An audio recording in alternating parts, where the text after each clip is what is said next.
जय माता दी सभी भक्तों को। एक प्रश्न था, बहुत बड़ा एक टॉपिक है ये तो।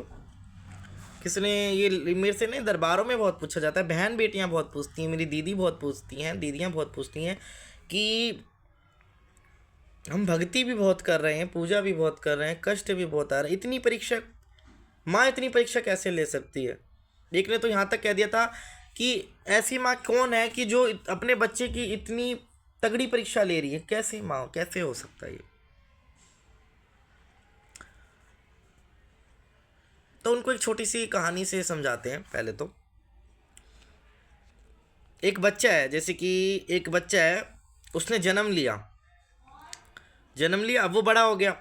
अब उसकी माँ रोटी बना रही है और बच्चा आग में हाथ दे रहा है। आप छोटी सी बात समझना, आप समझ ही जाएंगे।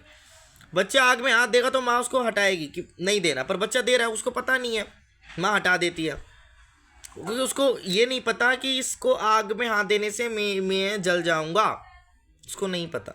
पर माँ को तो पता है उसको। तो जब उसकी माँ को पता है तभी तो माँ जो है आग में हाथ नहीं देने देती। बहुत बड़ा इसका रीजन है। क्यों?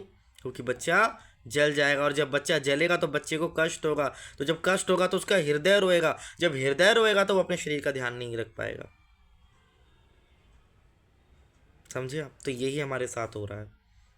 हम ऐसी चीज माँ से मांग लेते हैं जो आगे चल के हमें दुख देती है, और ये प्रमाण है मेरे पास, प्रमाण है मेरे। मैं नाम नहीं लूंगा और वो काम भी नहीं बताऊंगा। बहुत बच्चे दरबार में कहते हैं माँ ये दिलवा दे, माँ ये, माँ मेरी मनोकामना पूरी करते।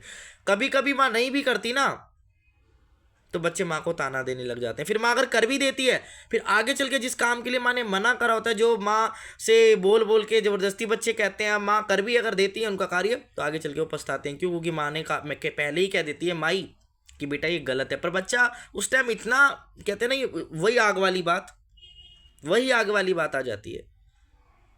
मैं अपना ही आपको एक्सपीरियंस बताऊंगा कि मेरे साथ इतना तगड़ा हादसा हुआ मेरा पैर के साथ। अगर और कोई होता ना, भक्ति छोड़ देता, इस माँ माई को पूजना छोड़ देता। लोग ने कहा कि तुम इतनी भक्ति करते थे, तुम्हारे माँ ने तुम्हारा पैर क्यों नहीं बचाया, ये तुम्हारे साथ इतना बड़ी हादसा कैसे हो गया। आज तक पूछते हैं, आज तो इतना समय हो गया इस बात को, इस समय को बहुत समय हो गया, आज भी लोग पूछते हैं क्यों, कि आपकी माँ ने क्यों नहीं बचाया। पर मुझे विश्वास है उस जगदम्बा पे, उस महाकाली पे, उस दुर्गे पे, और अपने गुरु पे, और अपने आप पे। सबसे पहले मैं अपने आप पे भरोसा करता हूँ। तो आपको भी मैं यही कहूँगा। और ये कोई परीक्षा नहीं होती जो कहते हैं कि हमारे काम नहीं चल रहे, हमारे बच्चे बीमार रहते हैं, ये नहीं है वो, ये कोई परीक्षा नहीं होती। ये कर्म होते हैं हमारे, जो कर्म करते हैं वो कर्म होते हैं। पिछले कर्म जो हमारे होते हैं वो हम भोग रहे होते हैं। और माँ से जुड़ के हम कहते हैं माँ ने हमारा ये काम नहीं किया, हमारा वो काम नहीं। ये कहीं परीक्षा नहीं होती। मैं आपको बता दूं, लिख कर दे दूं। परीक्षा मैं बताता हूँ क्या होती है। परीक्षा वो होती है जिसमें आपकी हालत मरने वाली हो जाए। परीक्षा वो होती है जिसमें चार आदमी के बीच में बैठ के आपको रोना तक आने लगे, आप अंदर घुटने लगो। परीक्षा वो होती है। परीक्षा वो होती है जिसमें हर जगह से सब साथ छोड़ दें, कोई ना हो, कहते ना, इतना भी अपना आपका आप खुद ना हो, वो होती है परीक्षा। और परीक्षा वो होती है जब अपने खुद के घर के वाले, खुद का खानदान जब छोड़ के भाग जाए ना, उसको परीक्षा कहते हैं। ये कोई परीक्षा नहीं होती कि आज हमारे काम नहीं चला, आज हमारा ये नहीं चला, आज हमारे घर में ये नहीं है। ये परीक्षा नहीं होती बाबू। परीक्षा जो होती है ना, क्या क्या इंसान का उजड़ जाता है, वो परीक्षा। और परीक्षा भी हमारी अच्छे के लिए होती है। अगर सोना लेने जाओगे ना, तो आप सोना पहनते हो, बड़ा अच्छा लगता है भाई हमने तो सोना पहना हुआ है, पर ये नहीं पता उस सोने के अंदर कितना कितना उसने जला होगा, तब जाके उसकी इतनी बड़ी अहमियत है कि उसको लोग गले में धारण कर रहे हैं।